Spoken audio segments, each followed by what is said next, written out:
है आरबीआई के नए गवर्नर? आरबीआई के गवर्नर कैसे चुने जाते हैं? तो आरबीआई गवर्नर की अपॉइंटमेंट आरबीआई एक्ट 1934 के तहत होती है, जिसमें लिखा हुआ है कि सेंट्रल गवर्नमेंट ही आरबीआई गवर्नर को चुनेगी।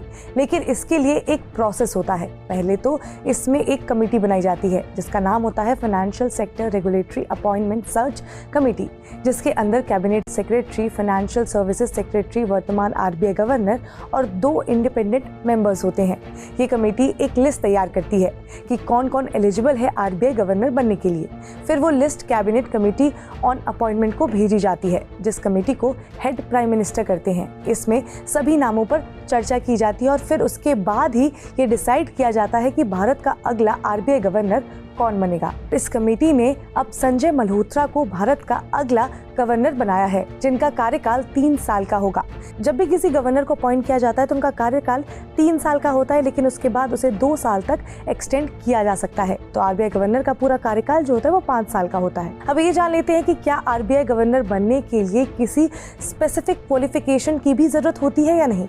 तो इसका जवाब है नहीं। एटलीस्ट आरबीआई एक्ट 1934 में तो ऐसा कुछ भी नहीं लिखा हुआ है। मैंने ऊपर बताया कि आरबीआई गवर्नर का कार्यकाल 5 साल का होता है, लेकिन 25वें गवर्नर शक्तिकांत दास का कार्यकाल जो था वो 6 साल का रहा, क्योंकि उनसे पहले जो गवर्नर थे उर्जित पटेल, उन्होंने अचानक से इस्तीफा दे दिया था। तो फिर उसके बाद 2018 में उन्हें टेम्पररी बेसिस पे गवर्नर बनाया गया और फिर उसके बाद उन्हें जो था वो गवर्नर बनाया गया और उन्होंने अपना 5 साल का पूरा कार्यकाल पूरा किया। लेकिन 1 साल वो टेम्पररी गवर्नर भी थे, इसी वजह से उनका कार्यकाल जो था वो 6 साल का रहा। तो 2018 से लेकर 2024 तक शक्तिकांत दास गवर्नर रहे और उनके आते ही करीब 1-1.5 साल बाद ही कोविड-19 की एंट्री हो गई।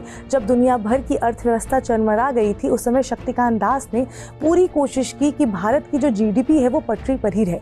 इसी वजह से ऐसा लग रहा था कि एक बार फिर से उन्हें एक्सटेंशन मिल जाएगा, लेकिन ऐसा हुआ नहीं और भारत के नए गवर्नर अब बन गए हैं संजय मल्होत्रा। अभी संजय मल्होत्रा कौन है, थोड़ा उनके बारे में भी जान लेते हैं। तो संजय मल्होत्रा 1990 बैच के राजस्थान कैडर के आईएएस ऑफिसर हैं, जिन्होंने अपना ग्रेजुएशन जो है वो आईआईटी कानपुर से किया है। इसके बाद उन्होंने अपने मास्टर्स की पढ़ाई विदेश से की है।